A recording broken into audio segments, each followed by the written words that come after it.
Na Band FM, quem ama não esquece.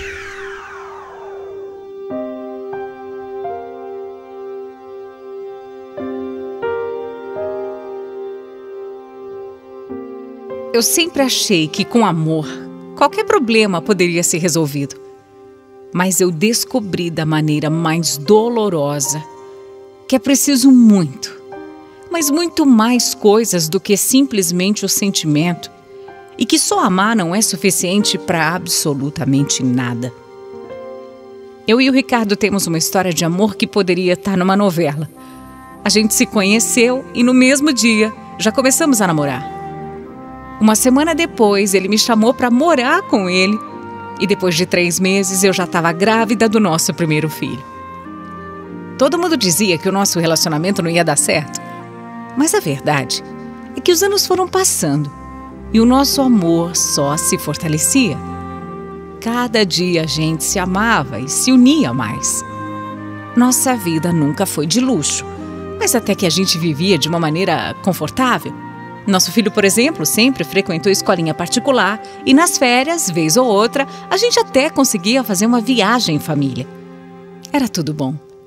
Era tudo como tanta gente sonha e eu não tinha nada do que reclamar.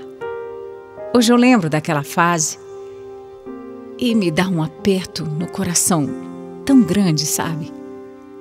Eu queria tanto, mas tanto poder voltar naquele tempo. No tempo em que a gente não tinha, assim, tantas coisas materiais, mas tinha amor, sabe? Tinha tranquilidade, paz. Tempo em que a gente tinha a gente e que nós éramos felizes. Eu queria tanto poder ter feito alguma coisa para mudar os nossos destinos. Tudo começou quando um dia o Ricardo decidiu jogar na loteria. Às vezes ele jogava, às vezes. Quem é que nunca joga, né? Nada demais. Mas depois daquele jogo, a nossa vida mudou para sempre.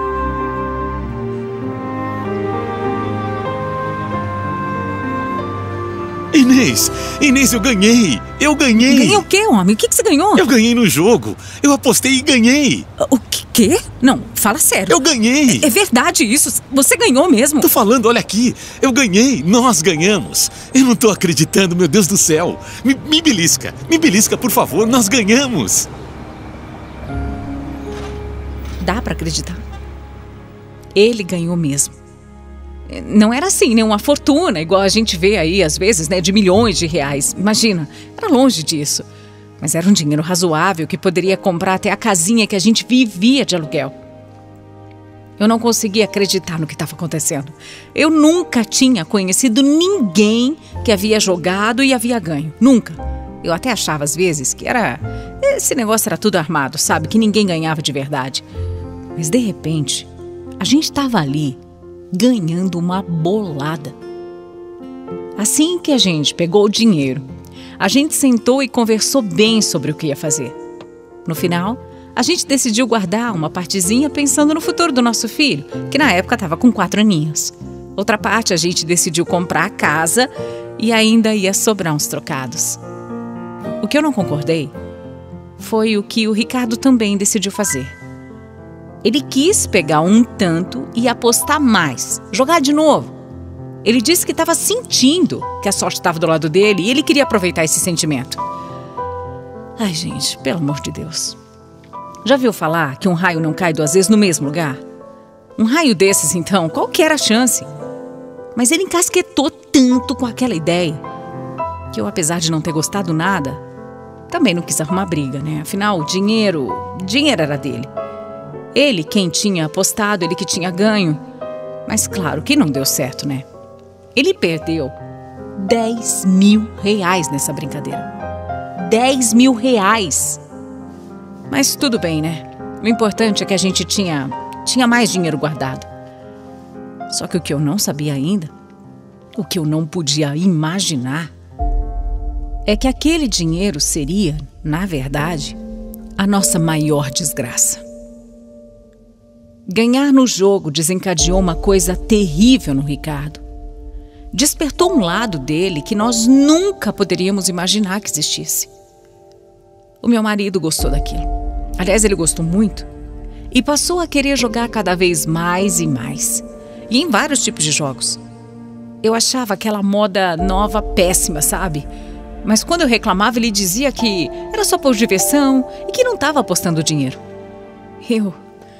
Eu acreditava. Ué, por que eu não acreditaria no meu marido? Só que o que eu não via é que aquela situação estava passando de todos os limites.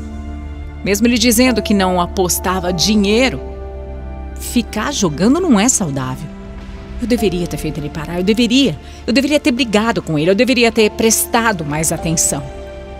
Deveria, porque quando eu descobri a verdade, já era tarde demais. Alguns meses depois, eu descobri que o Ricardo estava mentindo para mim descaradamente. E a realidade é que ele estava torrando todo o nosso dinheiro em aposta. Eu pisei na bola, Inês. Pisei na bola. Como assim você pisou na bola? Do que você está falando? Eu acabei gastando quase tudo. Tudo o quê? O dinheiro. O dinheiro que eu ganhei. Eu joguei, achei que eu ia ganhar mais, mas quando eu vi eu só estava perdendo e eu não conseguia parar. Não, Ricardo, não fala que você tá brincando. Fala pra mim que você tá brincando. Quanto? O que você perdeu? E o dinheiro da poupança do nosso filho, cadê? Foi tudo, foi quase tudo.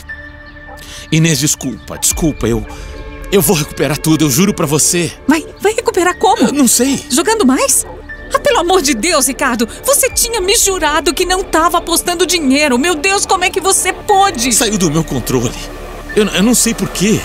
Primeiro eu perdi um pouco, aí eu fui jogar pra recuperar esse pouco e quando eu vi, sabe, foi uma bola de neve. Eu preciso de ajuda, eu não consigo parar. Eu tenho consciência de que eu preciso de ajuda.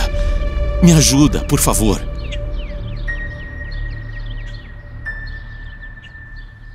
Eu fiquei desolada. No chão mesmo. Como ele pôde fazer isso? A gente nunca tinha tido uma quantia daquela. A gente nunca tinha tido a chance de fazer uma poupança para o nosso filho e ele, em coisa de meses, perdeu tudo. Não sobrou nada. Como um homem consegue perder tanto dinheiro? Como é que pode ser tão irresponsável desse jeito? Meu marido abriu o jogo. Ele disse que fazia tempo que tinha até começado a frequentar lugares clandestinos de jogos, que entrava nesses sites de aposta, que jogava na loteria, jogo do bicho, tudo. Qualquer lugar ele saía apostando. Era um vício. Era um vício de verdade. Eu fiquei chocada. Como que eu não via essa situação? Como é que eu não via que estava desse jeito? Como é que eu deixei isso acontecer, meu Deus? Aquela história parecia um pesadelo. Eu nunca tinha conhecido ninguém viciado em jogos. Eu jamais imaginei que pudesse viver uma coisa dessas dentro da minha própria casa. Pelo menos o Ricardo assumia que estava com problema.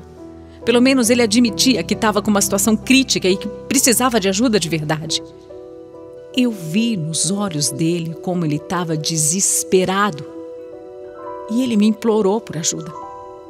Ele chegou a me pedir para acorrentar ele. Imagina só. O meu marido, meu Deus, meu marido me pediu para acorrentar ele. Para ele não sair de casa. Para ele não ir apostar, para ele não gastar dinheiro. Apesar de toda a raiva que eu estava sentindo, eu também senti dó. Eu amava o meu marido e sabia quem ele era. Ele era um homem bom, ele sempre tinha sido, e agora ele estava enfrentando um problema sério e sabia que precisava de ajuda. Ele estava ali me pedindo ajuda e eu não tinha experiência nenhuma com isso e nem sabia direito como eu poderia ajudá-lo. Mas é claro que eu ia tentar. O que eu não sabia é que o vício em jogos é tão potente quanto o vício em drogas. Eu não sabia disso, eu nem imaginava. Por mais que o Ricardo tentasse, ele não conseguia parar. E em pouco tempo, além de perder tudo que a gente tinha guardado, ele ainda começou a vender as coisas que a gente tinha para poder pagar as dívidas. Primeiro foi um aparelho de som, depois uma TV novinha e, por fim, o nosso carro. Como é que uma coisa tão boa quanto ganhar na loteria poderia ter se transformado na pior coisa do mundo? Como? Quando eu parava para olhar nossa situação, eu juro, eu não conseguia acreditar. Até que um dia eu fui buscar o meu filho na escola e quando eu cheguei lá, minha Nossa Senhora, o moço que ficava na porta disse que meu cunhado já tinha levado meu filho. Eu não entendi nada. Não entendi. Como assim, meu cunhado? Meu marido nem tem irmãos. Eu comecei a falar que estava errado aquilo, que ninguém tinha ido buscar meu filho, não. Que só eu era a única pessoa que pegava meu filho na escola. Mas aí ele me mostrou um bilhete que teria sido mandado pelo meu marido, autorizando aquele tal homem a levar o meu filho embora. Aí na hora eu comecei a tremer. Eu tremia e eu pedi para irem ver se meu filho não estava mesmo na escola. Eu estava ligando para o Ricardo na hora e ele não sabia de nada. Eu entrei em completo desespero. Alguém tinha levado o meu filho. Alguém tinha roubado o meu filho. Quem, meu Deus, poderia ter feito isso? O que é que estava acontecendo? As pessoas da escola estavam daquele jeito, né? Num misto de culpa, com pena de mim. Eu sentei no meio da sarjeta esperando o Ricardo chegar e eu só conseguia chorar. Só chorar. Meu marido chegou em 10 minutos com uma cara que eu nunca vou conseguir esquecer. Ele me abraçou e eu perguntei se ele tinha ideia do que é que poderia estar acontecendo. Mas ele falou que não. Ele falou que não sabia.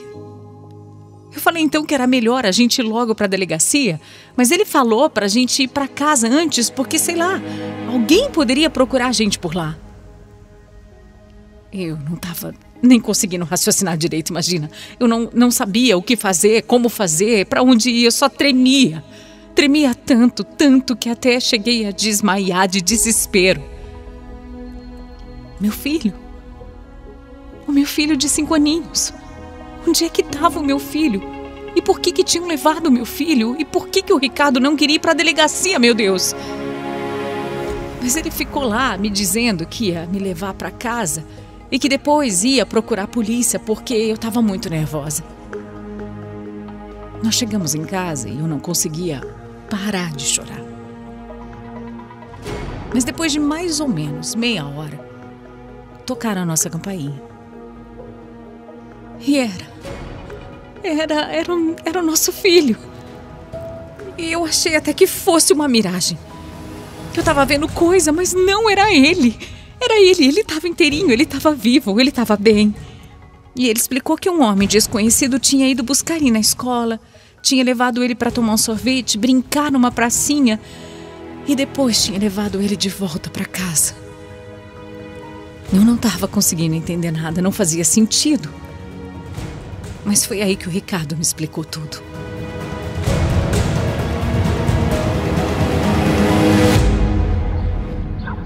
Inês, eu preciso falar uma coisa, mas... O quê? Mas antes eu preciso que você se acalme. O que foi, Ricardo? Agora tá tudo bem, agora o nosso filho tá aqui. E eu tô mais calma, sim. Eu sei. Eu sei quem estava com ele. Sabe? Como assim você sabe? Eu sei. Quem foi? Quem que é esse homem que pegou o nosso menino? Quem é? Olha aqui. Foi por minha causa. Por sua causa? Foi para me atingir.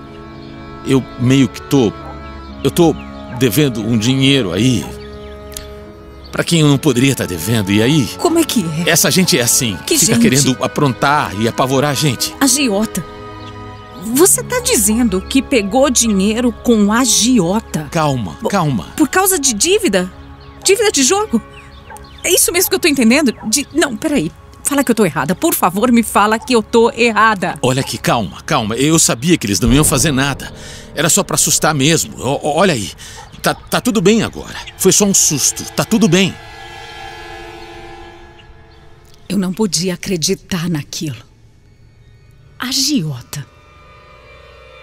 Meu marido estava devendo para a agiota.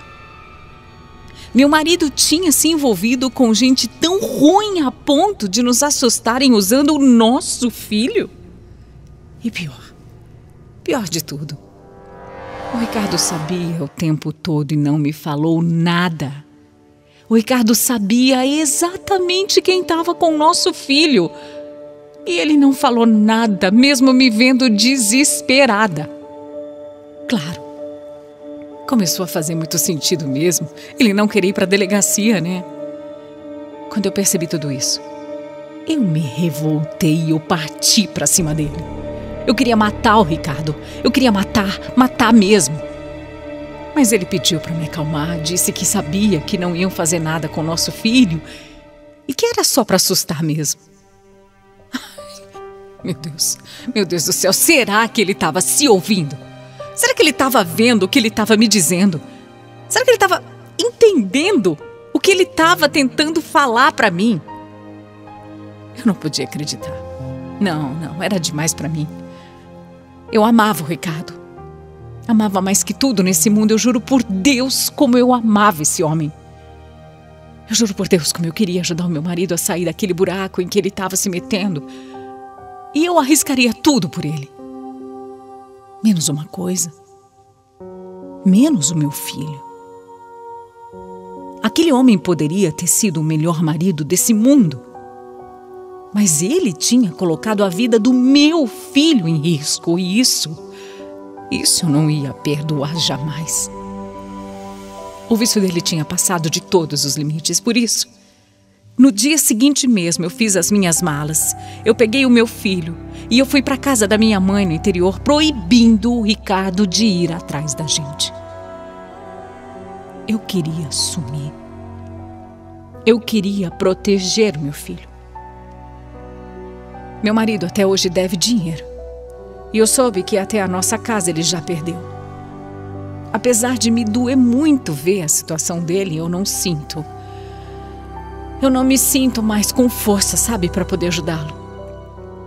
Eu poderia viver na miséria, eu poderia perder tudo que a gente tinha, mas eu não posso admitir que o vício dele coloque a vida do nosso filho em risco. E eu quis contar a minha história aqui porque até o Ricardo começar a se envolver nesse tipo de coisa, eu nunca tinha conhecido ninguém que tivesse vivido um negócio assim. Mas existe. Acontece. Jogo é coisa séria. Aposta é coisa séria. Então fique atento. Fique muito atento. O jogo destruiu o meu marido. O jogo destruiu o nosso casamento. O jogo destruiu as nossas vidas.